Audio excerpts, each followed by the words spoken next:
jQuery এর এই পর্বে আপনাদের সবাইকে স্বাগত জানাই। তো চলুন দেখা যাক আজকে আমরা এই jQuery এর পর্বে jQuery সম্বন্ধে কি কি জিনিস শিখতে চলেছি। তো আজকে আমরা দেখব jQuery তে হাইড, শো, টগল এগুলো কি কাজ করে। দেখুন, jQuery কে যে সমস্ত কারণে আমরা ব্যবহার করি আমাদের বিভিন্ন প্রজেক্টে, তো তাদের মধ্যে অন্যতম জিনিস হচ্ছে jQuery এর এফেক্ট। অর্থাৎ যখন জাভাস্ক্রিপ্ট ছিল তখন একটা এফেক্ট করতে আপনার যতটা না কোড লিখতে হতো জাভাস্ক্রিপ্টের মধ্যে, তো সেই কাজটাকেই অনেকটা সিম্পল করে দেয় এই jQuery। যেরকম মনে করুন আপনি স্লাইড করবেন, মনে করুন আপনি ফেড ইন ফেড আউট করবেন, তো এই সমস্ত কাজগুলো জাভাস্ক্রিপ্টে লিখতে গেলে আপনাকে অনেক কোড লিখতে হয়। ঠিক সেই কাজটাকেই আরও সিম্পল করে দেওয়ার জন্যই jQueryতে এই সমস্ত এফেক্টসগুলো আনা হয়েছে। যেরকম ধরুন আপনি হাইড করতে পারবেন কোনো একটা এলিমেন্টকে, আপনি শো করতে পারবেন কোনো একটা এলিমেন্টকে, আপনি টগল করতে পারবেন, যেটা কিনা আমরা দেখবো যে টগল জিনিসটা কি হয়। এটাও খুবই ইম্পর্টেন্ট। এই টগল জিনিসটা সবগুলো এফেক্টের সাথেই ব্যবহার করা হয় আর এটা খুবই ইউজফুল মাঝে মাঝে। আর জাস্ট কয়েকটা ক্লাস পরেই আমি আপনাদেরকে কলব্যাক ফাংশন সম্পর্কে বোঝাবো, যেটা কিনা খুবই ইম্পর্টেন্ট। কারণ আপনি যখন কোনো একটা প্রজেক্টে কাজ করবেন তখন আপনার এই কলব্যাক ফাংশনটা আপনাকে খুবই হেল্প করে।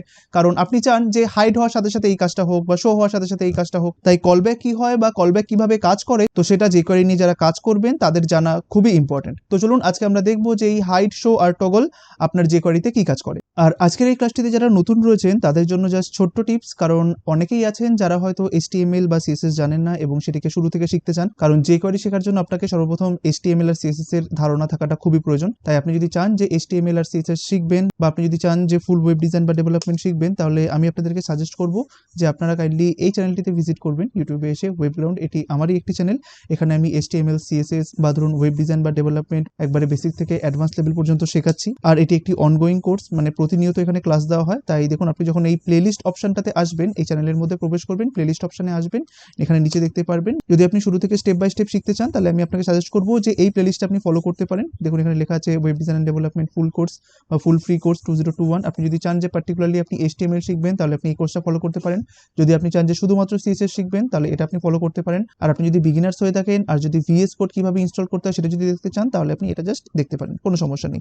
তো এটা হয়ে গেল যারা HTML CSS জানেন না অথচ শুরু করতে চাইছেন তাদের জন্য। এবার যারা HTML CSS অলরেডি জানেন তাদেরকে আমি সাজেস্ট করব আমার আরেকটি চ্যানেল ওয়েবশিপে যেতে। তো এখানেও আপনি ওয়েবশিপে যাওয়ার পরে জাস্ট এই প্লেলিস্ট অপশনে ক্লিক করবেন। এখানে দেখবেন জাভাস্ক্রিপ্টের উপর একটি প্লেলিস্ট চলছে, যেটা কিনা আপনাদের খুবই প্রয়োজন। এখানটাতে আপনি যদি বিগিনার্স হয়ে থাকেন তাহলে বিগিনার্স প্রোগ্রামিং হিসাবেই জাভাস্ক্রিপ্টকে শেখানো হচ্ছে। আমি যতটা পারছি সহজভাবে বোঝানোরই চেষ্টা করছি। অনেকেরই এই জাভাস্ক্রিপ্টের ক্লাসটি পছন্দ হচ্ছে। অ্যাজ ইউজুয়াল আপনার এই PHP ক্লাসটাও অনেকে পছন্দ করছেন। তাই আপনি যদি নতুন হয়ে থাকেন আর নিজেদের প্রোগ্রামিং লাইফকে শুরু করতে চান তাহলে আমি আপনাদের সাজেস্ট করবো যে আপনারা জাভাস্ক্রিপ্টের ক্লাসটি করা শুরু করুন। আর যদি আপনি PHP শিখতে চান তাহলে এখান থেকে আপনি PHP শিখতে পারেন। তো যেভাবে আমি আপনাদেরকে jQuery শেখাচ্ছি সেভাবেই ওয়েবগ্রাউন্ডে HTML CSS বা ওয়েব ডিজাইন ডেভেলপমেন্ট শেখানো হয়। আর ঠিক সেভাবে এখানটাতে আমি জাভাস্ক্রিপ্ট আর PHPকেই শেখাচ্ছি। আর প্রতিটা ক্লাসের মধ্যে আমি ডিটেলসে শেখানোর চেষ্টা করি। আশা করি আপনি যদি বিগিনার্স হয়ে থাকেন তাহলে আপনার খুবই ভালো লাগবে। এবার পাশাপাশি আপনি চাইলে জাস্ট আমার এই চ্যানেলটিকে সাপোর্ট করে রাখতে পারেন, এটা আপনাদের কাছে আমার রিকোয়েস্ট। কারণ এটি একটি হিন্দি চ্যানেল। আপনি জাস্ট ইউটিউবে যাওয়ার পরে জাস্ট ওয়েব ক্যাম্পাস লিখে সার্চ করবেন। আমার রিকোয়েস্ট থাকবে আপনাদের কাছে এই প্রতিটা চ্যানেলকেই আপনারা সাবস্ক্রাইব করে রাখবেন আর বেল নোটিফিকেশন আইকন প্রেস করে রাখবেন। তো এইখানে আমি হিন্দিতে শেখাচ্ছি ঠিকই, কিন্তু এখানে আমি অ্যানিমেটেড ওয়েতে শেখাচ্ছি। তাই আপনি যদি হিন্দি নাও জানেন তবুও এখান থেকে আপনি খুব ভালোভাবে জিনিসটাকে শিখতে পারবেন। আর এখানটাতে দেখুন আমি শেখাচ্ছি ফুল স্ট্যাক ওয়েব ডেভেলপমেন্ট, তাই আশা করি আপনার এটারও ভালো লাগবে। তো আমার আপনাদের কাছে রিকোয়েস্ট থাকবে যে আপনারা সবসময় এই 3টি চ্যানেলের সাথে আপডেটেড থাকবেন। আশা করি অনেক কিছু শিখতে পারবেন। তো চলুন সবার প্রথমে আমরা আমাদের ফোল্ডার স্ট্রাকচারটাকে তৈরি করে নিই। তার জন্য আমরা চলে যাবো হচ্ছে ই ড্রাইভের মধ্যে, তার মধ্যে হচ্ছে jQuery ক্লাসেস। আর আজকে আমাদের ক্লাস হচ্ছে 10, তাই না? তাই আমরা আগের দিনের মতোই করি। আমরা আগের যে ক্লাসটা রয়েছে সেটাকে জাস্ট এখানটাতে কপি করে পেস্ট করে দিলাম। আর এখানে আমরা জাস্ট এই 9টাকে 10 করে দিচ্ছি। হ্যাঁ, এবার আপনারা VS কোড সফটওয়্যারটাকে ওপেন করবেন। তো ওপেন করার পরে প্রিভিয়াস যদি কোনো প্রজেক্ট থেকে থাকে সেটাকে রিমুভ করে দিন। এখান থেকে অ্যাড ফোল্ডারে ক্লিক করুন। করার পরে আপনারা জাস্ট এখান থেকে দিস পিসিতে ক্লিক করে একটু নিচের দিকে এসে ই ড্রাইভ, তারপর হচ্ছে jQuery টিউটোরিয়াল, এখান থেকে ক্লাস 10টাকে চুজ করে নিন। ঠিক আছে? এবার এখানে সবার প্রথম index.html-টাকে ওপেন করে নিলাম, তারপরে ধরুন JS ফোল্ডারটাকে ওপেন করে নিলাম বা JS ফাইলটাকে ওপেন করে নিলাম। সো এইবার এখানটাতে আমরা দেখুন সবকিছুকে রিমুভ করে দিলাম। এগুলো আমরা জাস্ট গত পর্বে শিখেছি। জাস্ট document.readyটা এখানে থাকুক। আর এখান থেকেও আমরা সমস্ত কিছু রিমুভ করে দিচ্ছি যেহেতু আমরা এগুলো প্রিভিয়াসলি শিখেছি। ঠিক আছে? বেশ। সো এইবার দেখুন হাইড আর শো কি হয়। মনে করুন আমার এইখানটাতে একটা পি ট্যাগ রয়েছে বা একটা ডিভ নিলাম, যেরকম বক্স বলে একটি ডিভ নিলাম আমি। সরি, এখানটাতে ডট বক্স দিয়ে ট্যাব প্রেস করুন। দেখুন বক্স বলে একটা ডিভ রয়েছে। এবার এর ভেতরে মনে করুন একটা পি ট্যাগ রয়েছে যার মধ্যে রয়েছে লরেম। দেখুন যেই মুহূর্তে আমি লরেম লিখলাম সেখানে দেখুন এই লরেমের টেক্সটগুলো একবার ডান দিকে চলে এসেছে আর নিচেটা স্ক্রল বার চলে এসেছে, তাই না? তাই এটা ভিএস কোডে যখন আপনি নতুন ইনস্টল করবেন তখন এই প্রবলেমটা হয়। তাই এই প্রবলেমটা সলিউশনের জন্য আপনি কি করবেন, এখানটাতে যাবেন ভিউতে, দেখুন এখানে লেখা রয়েছে টগল ওয়ার্ড র্যাপ, জাস্ট এটাতে ক্লিক করে দিন। দেখুন সাথে সাথে আপনার প্রবলেমটা কিন্তু ফিক্স হয়ে যাবে, ঠিক আছে? তো এবার আপনি যখন এইখানে আসবেন, সরি আমি নিচে আসলাম, এইখানে মনে করুন আমি একটা বাটন ক্রিয়েট করছি। তো আমি একটা বাটন ক্রিয়েট করছি যার মধ্যে লেখা থাকবে যে ক্লিক মি, ট্যাপ প্রেস করুন, দেখুন ক্লিক মি লেখাটা রয়েছে, জাস্ট সিটা আমরা ক্যাপিটাল করে দিলাম। তো যখন এটাকে আমরা আউটপুটে দেখব, চলুন আমরা এখানে যাব, এটাকে জাস্ট ওপেন করব, এটাকে সিলেক্ট করে রাইট ক্লিক করে ওপেন উইথ থেকে ফায়ারফক্স করলাম, দেখুন এটা এখন ওপেন হয়ে গেল। বেশ, তো এইবার আপনি চাইছেন যে কোনো একটা কিছুকে হাইড করবেন। দেখুন আমরা যখন সিএসএস করতাম তখন কোনো একটা এলিমেন্টকে আপনি যদি হাইড করতে চাইতেন তখন আপনি কোন প্রপার্টি ব্যবহার করতেন বলুন তো? ধরুন আপনাকে বলা হলো এই এলিমেন্টটাকে সিএসএস এর মাধ্যমে হাইড করতে। তো সিএসএস এর মাধ্যমে কোনো একটা এলিমেন্টকে হাইড করার জন্য আপনি দুখানা পন্থা অবলম্বন করতে পারেন। এক হচ্ছে আপনি এমনভাবে হাইড করবেন যে হাইডটা তো হয়ে যাবে, কিন্তু ওই হাইড হওয়া এলিমেন্টটা যতটুকু জায়গা নিয়েছিল ততটুকু জায়গায় কিন্তু ও এই পুরো পেজের মধ্যে নিয়ে থাকবে। সেটা কিভাবে? চলুন তার জন্য আমরা একটু সিএসএস ওপেন করি। মনে করুন আপনি এই পি ট্যাগটাকে হাইড করতে চাইছেন। এবার আপনি তার জন্য কি করবেন, আপনি ডট বক্সের ভেতরে থাকা মনে করুন পিটাকে ধরলেন, ধরার পরে আপনি এটাকে হাইড করবেন। এবার আপনি এমনভাবে হাইড করতে চাইছেন যে ধরুন পিটা নিজের যে জায়গাটা ছিল সেটা ধরে রাখবে, বাট পি এর ভেতরে কোনো কন্টেন্ট দেখা যাবে না। তার জন্য আপনি কি করতে পারেন, এখানটাতে ভিজিবিলিটি বলে একটি প্রপার্টি থাকে, আপনি এখানটাতে জাস্ট বলে দিতে পারেন ভিজিবিলিটি হিডেন। বেশ, এবার যখন আপনি এটাকে সেভ করবেন, দেখুন আমি যখন এইখানে যাব রিফ্রেশে প্রেস করব, দেখুন বাটনের জায়গায় বাটনটা রয়েছে, পিটা এখন আপনি দেখতে পাচ্ছেন না, বাট পিটা যতটুকু জায়গা আগে নিয়েছিল ততটুকু জায়গায় কিন্তু নিয়ে রেখেছে, ঠিক আছে? এইভাবে আমরা একটা এলিমেন্টকে হাইড করতে পারি। আবার আমরা আরেক রকম ভাবে একটা এলিমেন্টকে হাইড করতে পারি, যে এই যে পিটা ছিল সেই পিটা তো থাকবেই না, পাশাপাশি ও যে জায়গাটা নিয়েছিল সেই জায়গাটাও থাকবে না। তো তার জন্য আমরা কি করতে পারি, আমরা এখানটাতে এই ভিজিবিলিটি হিডেন এটা ব্যবহার না করে আমরা এখানটাতে বলে দিতে পারি যে ডিসপ্লে কোলন নান, তাই না? আমরা এটা ব্যবহার করতে পারি। তাই দেখুন আমরা যদি এখানটাতে ডিসপ্লে নান ব্যবহার করি, এবার যদি আমরা এখানে যাই রিফ্রেশে প্রেস করি, দেখুন এখন ওই পিটা কিন্তু নিজে যেরকম চলেও গেছে, প্লাস ওর জায়গাটাও কিন্তু ও নিয়ে চলে গেছে, কারণ ওই পি এর যে জায়গাটা থাকার কথা সেটা কিন্তু এখন এই মুহূর্তে নেই, তাই না? তাই এবার ধরুন ফর দ্য মোমেন্ট আমি জাস্ট এই জিনিসটাকে একটু কমেন্ট করে রাখলাম, আমরা জাস্ট HTML-টাকে নিয়ে আসলাম। এবার এই পি ট্যাগটাকে রাইট ক্লিক করে একটুখানি এই ইন্সপেক্টে ক্লিক করুন, দেখুন এই মুহূর্তে পি ট্যাগটা কিন্তু রয়েছে, তাই না? আপনি যদি অন্য কোনো জায়গাতে ক্লিক করেন, মনে করুন মেবি এইখানে, তো দেখুন এখন পি ট্যাগটা রয়েছে। বাট যেই মুহূর্তে আপনি যখন এই কমেন্টটাকে ধরুন সরিয়ে দেবেন, আমি কমেন্টটাকে সরিয়ে দিলাম, এটাকে সেভ করলাম, এইখানে আসলাম রিফ্রেশে প্রেস করলাম, দেখুন এখন পিটা কিন্তু রয়েছে আমাদের ডমের মধ্যে, বাট ওটা কি অবস্থায় রয়েছে, ডিসপ্লে নান অবস্থায় করা রয়েছে। কারণ কি, যাতে ও এই জায়গাটাও যাতে না নেয়, তাই না? আর এই যে ধরুন এটা আপনি সিএসএস এর মাধ্যমে করলেন, এটা তো আপনাকে লিখতে হলো, তাই না? এবার আপনি যদি চান যে কোনো একটা বাটন ক্লিকের মাধ্যমে এই কাজটা হোক, তখন আপনি কি করবেন, তখন আপনাকে jQuery-তে ওই হাইড বলে মেথডটা ব্যবহার করতে হবে। এই যে ধরুন হাইড বলে মেথডটা ব্যবহার করব, সেই হাইড বলে মেথডটার কাজ কি হবে, ঠিক যেটা আমরা এই সিএসএস এর মাধ্যমে করলাম। আমরা সিএসএস এর মাধ্যমে কি করলাম, সিএসএস এর মাধ্যমে আমরা বলে দিলাম যে এই পি এর যেন সিএসএসটা হয় ডিসপ্লে নান। ঠিক এই কাজটাই করবে কে, jQuery। আমাকে সিএসএস এ কোনো কিচ্ছু করতে হবে না, ঠিক আছে? তাই দেখুন কোনো একটা এলিমেন্টকে যদি আপনি হাইড করতে চান jQuery-র মাধ্যমে, তখন আপনাকে এখানে ব্যবহার করতে হয় হাইড বলে মেথডটা, ঠিক আছে? আমরা jQuery-টিকে জাস্ট এখানে নিয়ে আসলাম। তো মনে করুন আমরা এবার এই সেম কাজটাই করব, আমরা এখানে রিফ্রেশ করলাম, মনে করুন আমরা এই সেম কাজটাই করব জাস্ট jQuery-র মাধ্যমে। কি করে, দেখুন আমরা চাইছি এই বাটনে ক্লিক করলে এই এলিমেন্টটা হাইড হয়ে যাবে। তার জন্য আমরা কি করব, সবার প্রথমে কি করতে হবে, সিলেক্ট করতে হবে, তাই না? তো মনে করুন ডলার আমি এখানে দিয়ে দিলাম বাটনকে আমি ধরতে চাইছি, আর ডট বাটনের কোন ইভেন্টে আপনি করতে চাইছেন, ক্লিক ইভেন্টে। তাই আমরা দেখেছি যে এই ক্লিক ইভেন্ট করার অনেক রকমের পদ্ধতি রয়েছে। আপনি চাইলে অন ইভেন্ট হ্যান্ডলারটাকে ব্যবহার করেও সেখানটাতে এই ক্লিক ইভেন্টটাকে ব্যবহার করতে পারেন, তাই না? তো সেটা আমরা আগেও জেনেছি। তো আমরা জাস্ট নর্মালি এখানটাতে ক্লিক ইভেন্টটাকে ব্যবহার করলাম, ক্লিক সেমিকোলন দিয়ে দিন, এর ভিতরে লিখুন ফাংশন, আর তারপরে জাস্ট এই ফাংশনের ভিতরে লিখে দিন আপনি কি চাইছেন। আপনি চাইছেন যে ডট বক্স বলে যে ক্লাসটা রয়েছে সেই ক্লাসের ভিতরে যে পি এলিমেন্টটা রয়েছে ওটা যেন হাইড হয়ে যায়, দেখুন হাইড হয়ে যায়, তাই না? এইবার লক্ষ্য করুন, আমরা সবার প্রথমে এখানে গিয়ে আগে একটু রিফ্রেশ করে নিই। রিফ্রেশ করার পরে এটাকে জাস্ট রাইট ক্লিক করে ইন্সপেক্ট এলিমেন্ট করি। দেখুন তো এই পি এর উপরে কি এখন কোনো সিএসএস রয়েছে, না, নেই কিন্তু।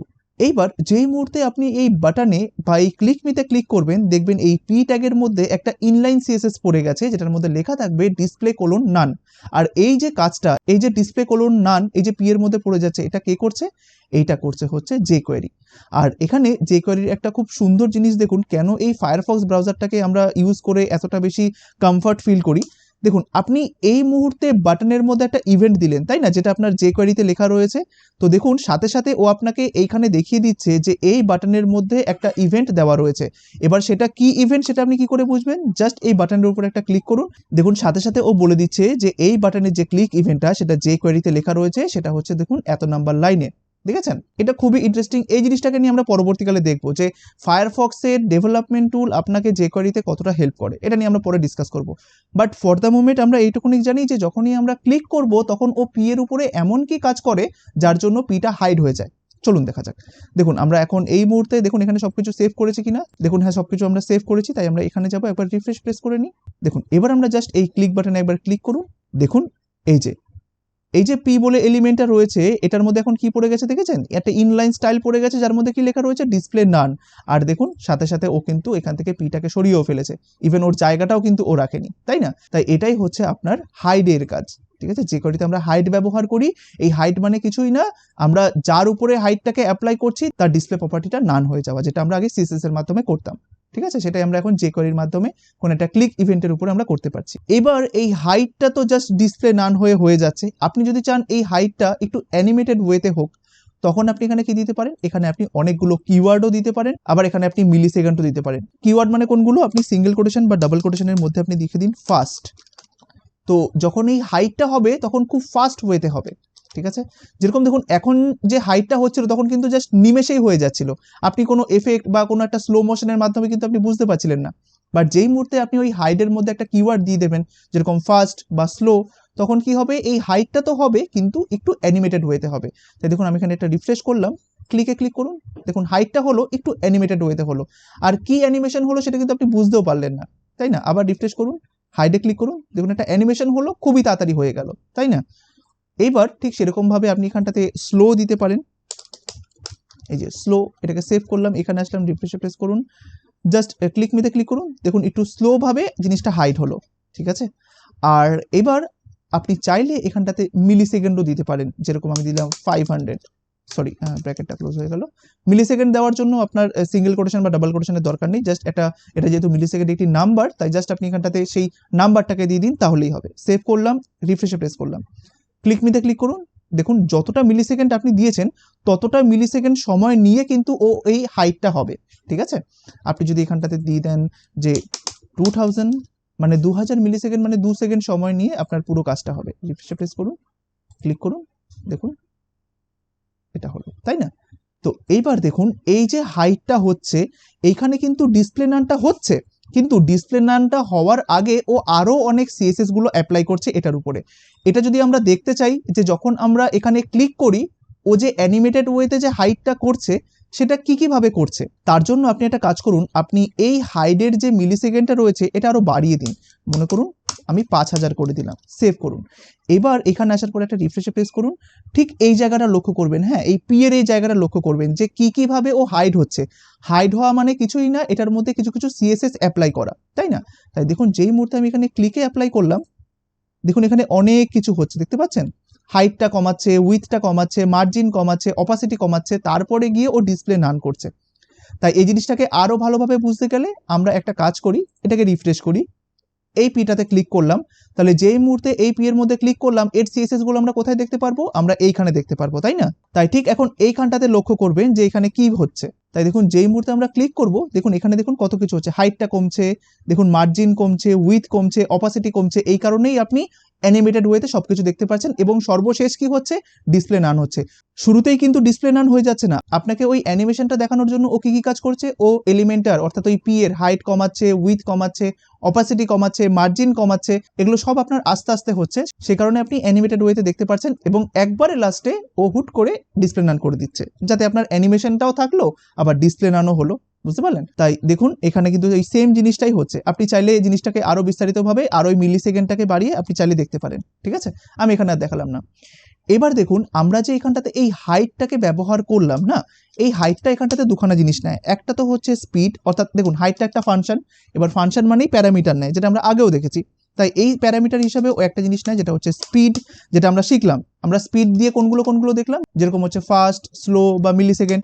এবার ওর সাথে সাথে আরেকটা প্যারামিটারও নেয় যেটার নাম হচ্ছে কলব্যাক।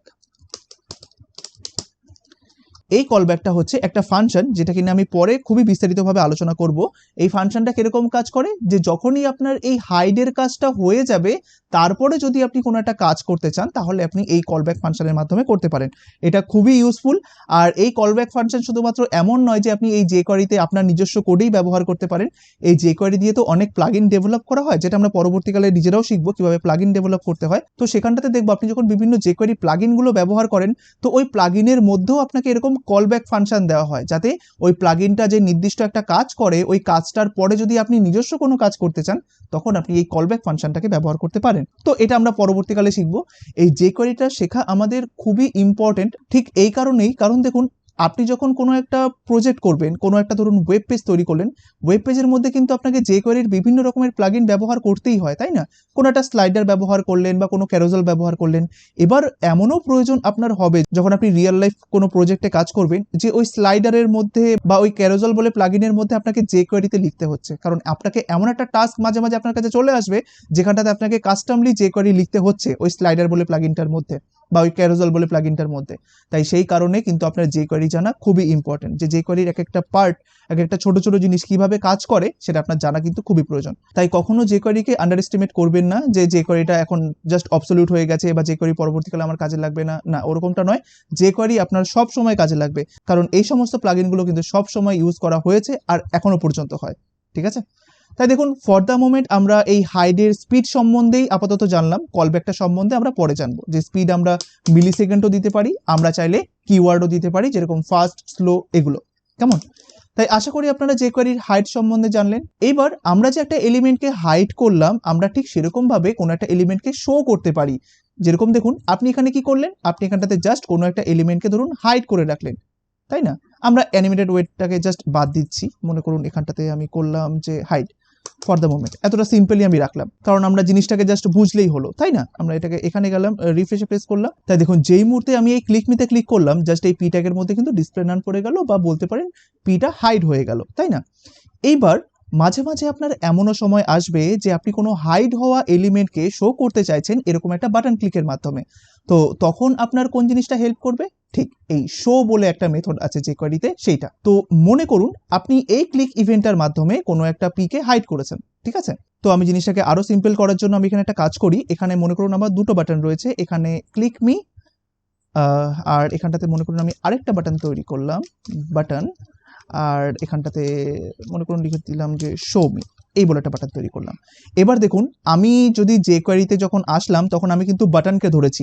এবার যেই মুহূর্তে আমি এরকম একটা বাটনকে ধরবো, তখন কিন্তু ও এই বাটনটাকেও মিন করবে, আবার এই বাটনটাকেও মিন করবে। সেক্ষেত্রে কিন্তু আপনি কনফ্লিক্টে পড়ে যাবেন, তাই না? বা jQuery দেখবেন ওখানটাতে কনফ্লিক্ট করবে। তাই যখনই আপনি এরকম ধরনের বাটন ক্লিক ইভেন্ট করবেন, অবশ্যই এখানটাতে কোনো একটা আইডি বা কোনো একটা ক্লাস ব্যবহার করে করবেন। যেরকম আমি এখানটাতে মনে করুন দিয়ে দিলাম ক্লাস ইকুয়াল টু ডাবল কোটেশনের মধ্যে দিয়ে দিলাম হাইড হাইফেন মি, মনে করুন এটা দিয়ে দিলাম, ঠিক আছে? আর এই সেম জিনিসটা আমরা এই বাটনের মধ্যে দিয়ে দিলাম, বাটনটাকে নিচের দিকে আনলাম, মনে করুন এখানে দিয়ে দিলাম শো মি, ঠিক আছে? এটা দিয়ে দিলাম। সো এইবার কি হবে দেখুন, আমি চাইছি যে যখনই কেউ এই বাটনে ক্লিক করবে, এবার আমরা এখানে আর বাটন দেব না, আমরা কি করব, এই হাইড মি ক্লাসটাকে এখান থেকে কপি করে আমরা এখানটাতে দিয়ে দেব, এই যে। তাহলে বলুন তো এই যে হাইড মি এভাবে লিখলে কি হবে? না, হবে না, কারণ এটা যেহেতু ক্লাস আমাকে এখানে ডট দিতে হবে, তাই না? তাহলে দেখুন এখন আপনি এই বাটনের জন্য একটা ইভেন্ট তৈরি করলেন, তাই না?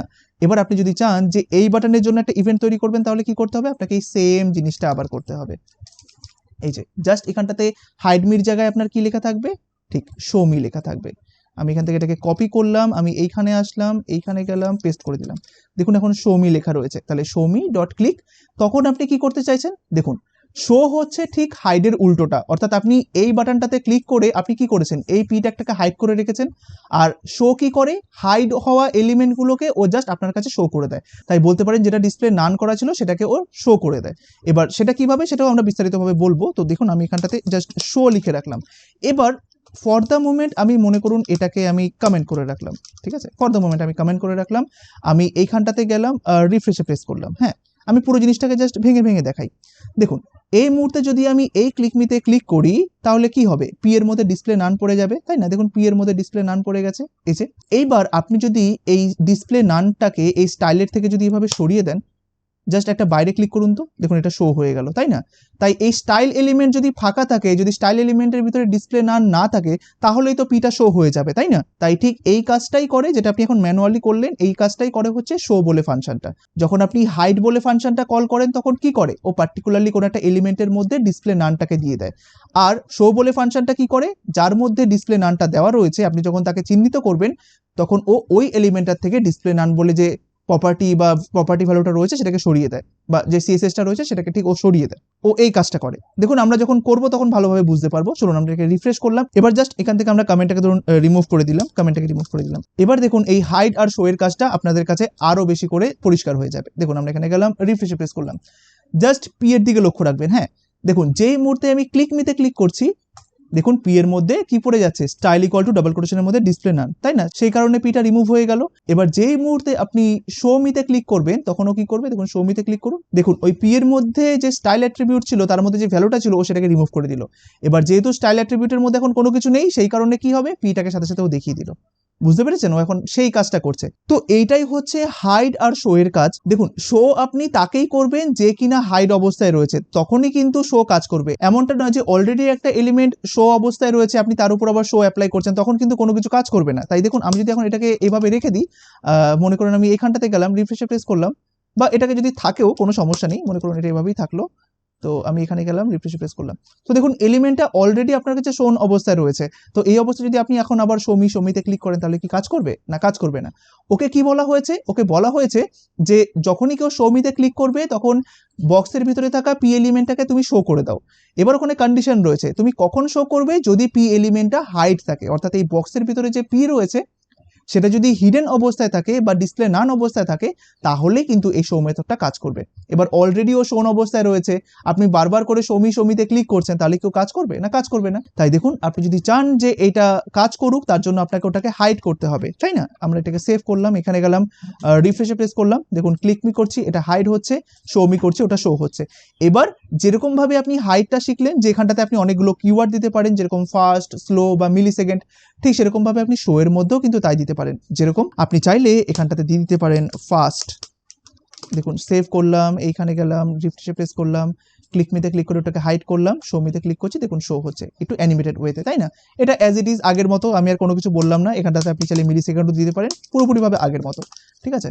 তো আশা করি আপনি বুঝতে পারলেন যে কি করে আমরা কোনো একটা ইভেন্টের মাধ্যমে, সেটা ক্লিক হতে পারে, মাউস ওভার হতে পারে, ডাবল ক্লিক হতে পারে, যে কোনো একটা ইভেন্টের মাধ্যমে আমরা কোনো একটা এলিমেন্টকে হাইড করতে পারি, কোনো একটা এলিমেন্টকে শো করতে পারি। এবার এই হাইড আর শোটা আমরা কিভাবে অ্যানিমেটেড ওয়েতে করতে পারি সেটাও আপনারা দেখলেন, তাই না? তো এইবার এখানে একটা জিনিস দেখুন আমরা এখন এই ডিফারেন্ট কাজগুলো করার জন্য ডিফারেন্ট বাটন তৈরি করলাম, তাই না? যেরকম আপনি যদি এইখানটাতে যান, দেখুন হাইড করার জন্য আমরা এই বাটনটাকে তৈরি করেছি, এই ক্লিক মি বাটনটাকে, আবার শো করার জন্য আমরা এই বাটনটাকে তৈরি করেছি, তাই না? কিন্তু আমরা যদি চাই যে একটাই শুধুমাত্র বাটন থাকবে আর ওই বাটনটাই হাইডের কাজও করবে, আবার ওই বাটনটাতে ক্লিক করলে শো এর কাজও করবে, তো এরকম মুহূর্তে বা এরকম সিচুয়েশনে আমরা কি ব্যবহার করতে পারি চলুন দেখা যাক। দেখুন এই মুহূর্তে আমরা শুধুমাত্র চাইছি যে আমার কাছে একটাই বাটন থাকবে আর ওটাই আমাকে সাহায্য করবে কোনো একটা এলিমেন্টকে হাইড করতে, আবার ওটাই আমাকে সাহায্য করবে কোনো একটা এলিমেন্টকে শো করতে। তার জন্য আমরা কি করব, আমরা চাইলে এই বাটনটাকে পুরো আগের মতো ধরুন তৈরি করে নিলাম, ঠিক আছে? তো দেখুন আপনি যদি এই একটা বাটনের ওপরেই ওই দুখানা কাজ করতে চান, যে আমি যখন এই বাটনে ক্লিক করব তখন এটা হাইড হবে, আবার আমি যখন এই সেম বাটনটাতে ক্লিক করব তখন যেটা হাইড ছিল সেটা আবার শো হয়ে যাবে, তখন আপনার যেটা কাজে লাগে সেটা হচ্ছে টগল, ঠিক আছে? তাই দেখুন আমরা জাস্ট এইটুকুকে কমেন্ট করে রাখলাম বোঝার সুবিধার জন্য, এটাকে আমরা মাল্টিলাইন কমেন্ট করে রাখি, মনে করুন /* আর এটা হচ্ছে মাল্টিলাইন কমেন্ট করে রাখলাম। এবার আমরা এখানটাতে আসবো, আসার পরে দেখুন আপনি কোন বাটনটার উপরে চাইছেন যে দুখানা কাজ হোক, এই বাটনটার উপরে, তাই না? তাই দেখুন এখানে যেহেতু একটাই মাত্র বাটন রয়েছে, আমাকে আর ক্লাস দেওয়ার দরকার নেই। আমি জাস্ট কি করব, এই বাটনটাকে কপি করব, ডলার এখানটাতে লিখে দেব বাটন, ঠিক আছে, ডট ক্লিক। যেই মুহূর্তে কেউ ক্লিক করবে, আমি আবার শুরু থেকে ধরুন লিখলাম, এখানটাতে দিয়ে দিলাম ফাংশন, আর এর ভিতরে আমি একটা কাজ করতে চাইছি। কি কাজ করতে চাইছি? আমি চাইছি যেই মুহূর্তে কেউ এই বাটনে ক্লিক করবে তখন এই বক্সের ভিতরে থাকা পি কে আমি ধরতে চাইছি। তাহলে এখানটাতে ডলার দিয়ে দিলাম, ডট বক্স, তার ভিতরে বোঝাতে গ্রেটার দেন পি বা স্পেস পি দিলেও হবে। এবার দেখুন আমি এখানে কি চাইছি, আমি এখানে এরকম চাইছি যে যখনই কেউ এই বাটনটাতে ক্লিক করবে, যদি এই পিটা হাইড হওয়া অবস্থায় থাকে তাহলে সে যেন অটোমেটিক্যালি শো হয়ে যায়, আর যদি ওটা শো হওয়া অবস্থায় থাকে তাহলে যেন অটোমেটিক্যালি হাইড হয়ে যায়। তাহলে দেখুন এই যে হাইড হওয়া আর শো হওয়া কাজটা আমি এখানে অটোমেটিক্যালি করতে চাইছি, এটাকেই করা হয় টগলের মাধ্যমে। তাই আপনি এখানে লিখুন টগল, এই ফাংশনটাকে ব্যবহার করুন, ঠিক আছে। এই টগল কি করবে? এই টগল এক্স্যাক্টলি আপনার এই কাজটা করবে, ঠিক আছে। কতটা সিম্পল করে দেবে দেখুন। অর্থাৎ যখনই আপনি বাটনে ক্লিক করবেন, যদি এই পিটা হাইড হওয়া অবস্থায় থাকে তাহলে ও শো করিয়ে দেবে, আবার যদি এই পিটা শো হওয়া অবস্থায় থাকে তাহলে ও হাইড করিয়ে দেবে। দেখুন সেভ করলাম, এইখানে গেলাম, রিফ্রেশে প্রেস করলাম, দেখুন আমার কাছে বাটন এখন একটাই, তাই না? তাই দেখুন এই অবস্থায় পি শো হওয়া রয়েছে না হাইড হওয়া রয়েছে বলুন তো? শো রয়েছে, তাই না? এখানে ক্লিক নিতে ক্লিক করুন, দেখুন পিটা কিন্তু হাইড হয়ে গেল অটোমেটিক্যালি, এখানে দেখুন ডিসপ্লে নান পড়ে গেল। এবার আবার ক্লিক নিতে ক্লিক করুন, দেখুন অটোমেটিক্যালি পিটা আবার শো হয়ে গেল, দেখেছেন? তাই আপনি যদি চান একটা বাটনের মাধ্যমেই এই জিনিসটা হোক, অর্থাৎ হাইড হোক বা শো হোক, অর্থাৎ যদি পিটা হাইড হওয়া অবস্থায় থাকে তখন আপনি শো করে দিতে চাইছেন, আবার যখন শো হওয়া অবস্থায় থাকবে তখন হাইড করে দিতে চাইছেন, তখন আপনি এই টগলটা ব্যবহার করবেন, ঠিক আছে। এই টগলটা শুধুমাত্র এমন নয় যে হাইড আর শো এর ক্ষেত্রে ব্যবহার করা হয়, পরবর্তীকালে যখন আপনি বিভিন্ন রকমের অ্যানিমেশনগুলো শিখবেন, যেরকম ফেড হওয়া বা স্লাইড হওয়া, সেগুলোর মধ্যেও কিন্তু এই টগল জিনিসটা থাকে, আর এটা খুবই ইম্পর্টেন্ট। যেরকম আমি এখানটাতে সেভ করলাম, দেখুন রিফ্রেশ প্রেস করলাম, আশা করি আপনারা বুঝতে পেরেছেন যে ক্লিক করলাম যেহেতু শো অবস্থায় ছিল তাই ওটা এখন হাইড হয়ে গেল, আর এখন হাইড হওয়া অবস্থায় রয়েছে। আমি যদি এখন এখানে ক্লিক করি, দেখুন ও এখন শো করিয়ে দেবে, তাই না? এইবার এখানটাতে কিন্তু একটা প্রবলেম হয়। প্রবলেমটা হচ্ছে, মনে করুন আপনি এখানটাতে 2000 মিলিসেকেন্ড দিয়ে দিয়েছেন, এখানেও কিন্তু আপনি ওই সমস্ত কিওয়ার্ডগুলো ব্যবহার করতে পারেন, যেরকম ফাস্ট বা স্লো। ধরুন মনে করলাম এখানটাতে ধরুন ফাস্ট দেওয়া রয়েছে, এখানটাতে সেভ করলাম, এবার আমরা এখানে গেলাম, রিফ্রেশে প্রেস করলাম, দেখুন যখন আপনি এখানে ক্লিক করবেন তখন ও হাইড যখন হবে সেটাকেও অ্যানিমেটেড ওয়েতে নেবে, আবার যখন শো হবে তখন সেটাকেও অ্যানিমেটেড ওয়েতে নেবে। ক্লিক করলাম, দেখুন হাইডটাও অ্যানিমেটেড ওয়েতে হলো, শো করলাম, দেখুন ওটাও কিন্তু অ্যানিমেটেড ওয়েতে হলো, তাই না? তাই এখানটাতে আপনি যেরকম হাইড আর শো এর মধ্যে যেরকম যে সমস্ত কিওয়ার্ড বা মিলিসেকেন্ড ব্যবহার করতে পারতেন, এখানেও আপনি এক্স্যাক্টলি সেম জিনিস ব্যবহার করতে পারবেন, ঠিক আছে। এবার এখানে যখন আপনি মিলিসেকেন্ড দেবেন, মনে করুন আপনি এখানটাতে 3000 মিলিসেকেন্ড দিয়ে রাখলেন, সেভ করলাম। এবার যখন আপনি এখানে যাবেন, রিফ্রেশে প্রেস করবেন, দেখুন এখানে কি হবে, যখন আপনি ক্লিক করবেন তখন অ্যানিমেটেড ওয়েতে 3 সেকেন্ড ধরে ও কিন্তু হাইড হচ্ছে, তাই না? আবার যখন আপনি ক্লিক করবেন তখন অ্যানিমেটেড ওয়েতে 3 সেকেন্ড ধরে কিন্তু ও শো হচ্ছে। এইবার প্রবলেমটা কি হয়, মনে করুন আপনি এখানটাতে অনেকবার ক্লিক করছেন, দেখেছেন আমি অনেকবার ক্লিক করছি, তাই দেখুন আপনি যতবার এরকম ক্লিক করছেন ততক্ষণ ধরে দেখবেন এরকম হাইড শো হবে, দেখেছেন? দেখুন হাইড হচ্ছে, শো হচ্ছে। আপনি যতগুলো ক্লিক করেছেন ততগুলো ক্লিক কিন্তু ও কাউন্ট করে নিয়েছে। আমি কিন্তু এখন কোনো ক্লিক করছি না, দেখুন মাউসটাকে ছেড়ে দিয়েছি, কিন্তু যতগুলো ক্লিক আমি তখন করেছিলাম ততগুলো ক্লিক ধরে দেখুন ও শো হাইড এরকম হবে। তাই এটা কিন্তু একটা বাগ, তাই না? তাই এই বাগটাকে সলভ করার জন্যই আমরা পরবর্তীকালে আরেকটা ফাংশন শিখবো, যেটা কিনা খুবই ইন্টারেস্টিং। এই প্রবলেমগুলো কিন্তু যখন আপনি কাজ করবেন রিয়েল লাইফ প্রজেক্টে তখন হবে। অর্থাৎ আপনি তো জানলেন যে শো এর মাধ্যমে শো হয়, হাইডের মাধ্যমে হাইড হয়, আর টগলের মাধ্যমে এইটা হয়, কিন্তু যখন আপনি এভাবে টগল লিখবেন আর যখন আপনি এরকম ধরনের এই এতবার মাল্টিপল টাইম আপনি যখন ক্লিক করবেন তখন প্রবলেমটা হয়। তো এটার সলিউশন কিভাবে করতে হয় সেটা আমরা পরবর্তীকালে শিখবো, ঠিক আছে। আপাতত আমরা হাইড, শো আর টগল শিখে রাখলাম, আমরা সবকিছু শিখবো বাট স্টেপ বাই স্টেপ, যাতে আপনারা পরবর্তীকালে যে করে নিয়ে যে কোনো রকমের কাজ করতে পারেন, ঠিক আছে। তো দেখুন আজকে আমরা যেগুলো শিখলাম সেগুলো কিন্তু খুবই ইম্পর্টেন্ট, এগুলো একটু মনে রাখবেন। আজকে আমরা হাইড শিখেছি, শো শিখেছি, টগল শিখেছি। তো এই হাইড, শো, টগলের উপরে বা পরবর্তীকালে যে সমস্ত আমরা এফেক্ট শিখতে চাইছি সেগুলো সবকিছুর উপরে আমি ছোট ছোট করে প্রজেক্ট দেখাবো, বাট এগুলো শেখানো হয়ে যাওয়ার পরে, কারণ আগে আপনারা শিখে নিন, তারপরে আস্তে আস্তে আমরা দেখবো যে কিভাবে আমরা এক একটা জিনিসকে ব্যবহার করতে পারি এক একটা ছোট ছোট প্রজেক্টের মধ্যে, ঠিক আছে। তো আশা করি আজকের এই ক্লাসটা আপনাদের খুবই ভালো লেগেছে। কাইন্ডলি আপনারা যে 3টে চ্যানেলকে আমি দেখিয়েছি, যেরকম ওয়েবগ্রাউন্ড, ওয়েবশেপ আর ওয়েব ক্যাম্পাস, সেই 3টে চ্যানেলকে সাপোর্ট করবেন, সবসময় আপডেটেড থাকবেন। আশা করি সেখান থেকেও অনেক কিছু শিখতে পারবেন, পাশাপাশি আপনারা এই jQuery ক্লাসটার থেকেও আরো অনেক কিছু শিখতে পারবেন। তো আশা করি আজকের এই ক্লাসটা আপনাদের খুবই ভালো লেগেছে।